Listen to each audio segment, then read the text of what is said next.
जय हिंद। मैं शशिकांत शर्मा आप लोगों का अपने चैनल पर स्वागत करता हूं और आज स्वामी जी का एक प्रसंग लेकर आया हूं। एक प्रयास और।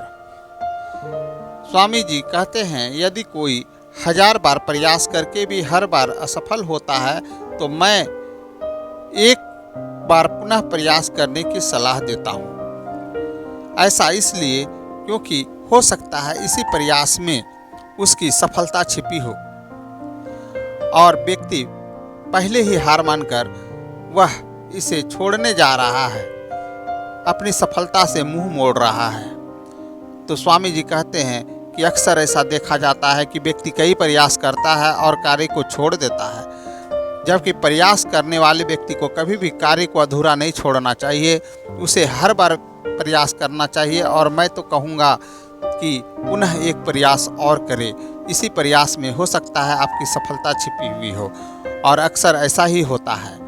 इस प्रसंग के माध्यम से वो बताते हैं कि एक बार एक कृषक अपने खेतों के समीप कुआं खोदने की तैयारी कर रहा था। उसने कुआं खोदने वाले को बुलाया। कुआं खोदने वाले ने कहा कि मैं कुआं खोदने का 2000 रुपये लूँगा। तो स्वामी जी बताते हैं कि उस कृषक ने कहा कि मैं 2000 दूंगा, किंतु मुझे जल निकलना चाहिए, अर्थात कुएं में जल आ जाना चाहिए। तो कुआं खोदने वाले ने कहा कि हाँ, ऐसा ही होगा। तब कृषक ने उसे कुआं खोदने की अनुमति दे दी और वह व्यक्ति कुआं खोदता गया। कई प्रयास करने के बाद भी वहाँ खेतों में जल नहीं निकल पाया।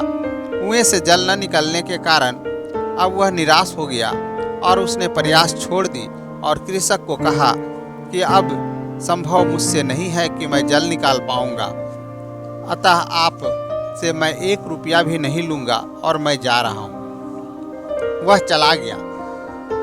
कृषक भी थोड़ा उदास हुआ, किंतु उसने हिम्मत नहीं हारी। उसने पुनः एक व्यक्ति को और बुलाया और कहा कि इससे पानी निकालना है, इस कुएं से तुम कितना लोगे? तो उसने कहा कि मैं 1000 रुपये लूँगा। तो उसने कहा कि बस 1000? तो उसने कहा हाँ, बस मुझे 1000 चाहिए, मैं पानी निकाल दूंगा। और उस व्यक्ति ने जैसे ही उस पर फावड़ा चलाया, मिट्टी के अंदर से एक तरह से जल का धारा फूट पड़ा और ऊपर पानी भर गया और इसे देखने वाले देखते ही रह गए। इस प्रकार जो है स्वामी जी बताते हैं कि उस पहले वाले कुआं खोदने वाले ने एक प्रयास छोड़ दिया था और दूसरे वाले ने उसी एक प्रयास को किया और उसे सफलता मिल गई। अब यहाँ किसान की बात आती है। किसान ने अपने प्रयास में हार नहीं माना और उसने एक प्रयास और करने की सोची और इस प्रकार उसे सफलता मिल गया। इसलिए स्वामी जी कहते हैं कि जीवन में कभी भी कोई काम को अधूरा नहीं छोड़ना चाहिए, लक्ष्य को अधूरा नहीं छोड़ना चाहिए। हमेशा ध्यान में रखें एक प्रयास और। तो इसी के साथ यह प्रसंग मैं समाप्त करता हूँ। अगली बार पुनः एक नए प्रसंग के साथ मिलूँगा। जय हिंद, जय भारत।